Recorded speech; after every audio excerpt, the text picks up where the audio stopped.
ये कहानी किसी आम बादशाह की नहीं है। यह ताकत, घमंड और अंजाम की वह दास्तान है जिसने इतिहास का रुख बदल दिया।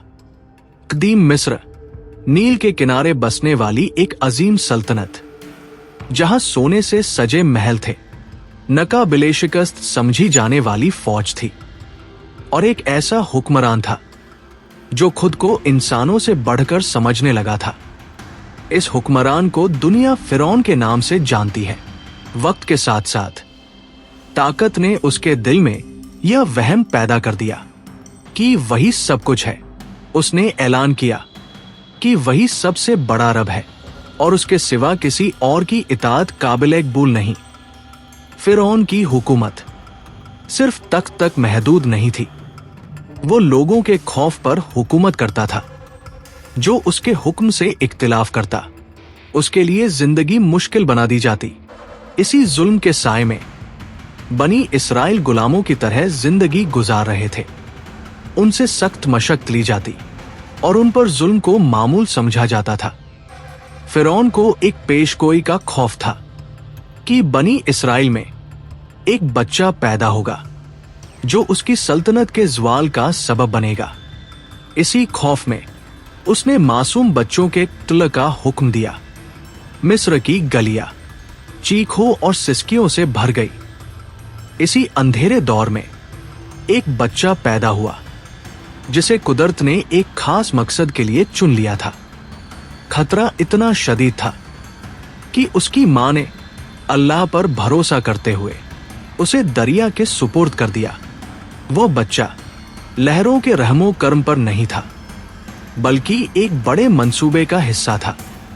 दरिया की मौजें उस बच्चे को उसी महल के करीब ले आई जहां फिरौन रहता था। जिस बच्चे से फिरौन डरता था, कुदरत ने उसी को उसके महल में पहुंचा दिया।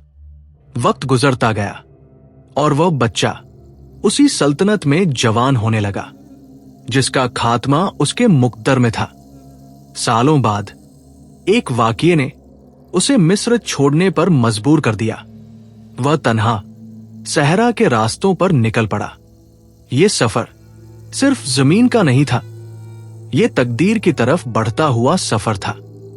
पहाड़ों के दरमियान एक रात कुदरत ने उसे पुकारा। वो लम्हा आम इंसानों की समझ से बालातर था। उसे हुक्म मिला कि वो जुल्म के सामने खड़ा हो और हक का पैगाम लेकर फिरौन के पास वापस जाए। जब वह दोबारा मिस्र पहुंचा और फिरौन के दरबार में खड़ा हुआ तो दरबार में खामोशी छा गई। एक तरफ ताकत का घमंड था और दूसरी तरफ सुकून और यकीन। फिरौन ने उसे जादूगर कहा और अपने जादूगरों को बुला लिया, लेकिन जब हक जाहिर हुआ तो वही जादूगर सजदे में गिर गए। ये मंजर फिरौन के लिए नाकाबिले बर्दाश्त था। घमंड ने उसे अंधा कर दिया। वो मानने के बजाय और ज्यादा जिद्दी हो गया। तब कुदरत ने निशान दिखाने शुरू किए। खत आया, फसलें तबाह हुई, पानी बदल गया, आफतें आई, लेकिन हर बार फिरौन ने वादा तोड़ा। आखिर वह रात आ गई जब हुक्म हुआ कि जुल्म की सरजमीन छोड़ दी जाए। अंधेरे में लोग खामोशी से निकल पड़े, लेकिन फिरौन अपनी फौज के साथ पीछे आ गया। सामने समुंदर था, पीछे लश्कर। मायूसी फैलने लगी, लेकिन यकीन कायम रहा। फिर वो लम्हा आया जब समुंदर ने रास्ता दे दिया। लोग पार हो गए और घमंड पीछे रह गया। फिरौन अपनी ताकत के जम में उसी रास्ते पर दाखिल हुआ, लेकिन यह रास्ता उसके लिए नहीं था। पानी वापस लौटा और सदियों का घमंड एक लम्हे में खत्म हो गया। यह अंजाम सिर्फ एक इंसान का नहीं था, यह एक पैगाम था कि ताकत, दौलत और खुद को खुदा समझना इंसान को नहीं बचा सकता। फिरौन का किस्सा आज भी जिंदा है ताकि इंसान जान ले कि हक के मुकाबले में बातिल हमेशा हारता है।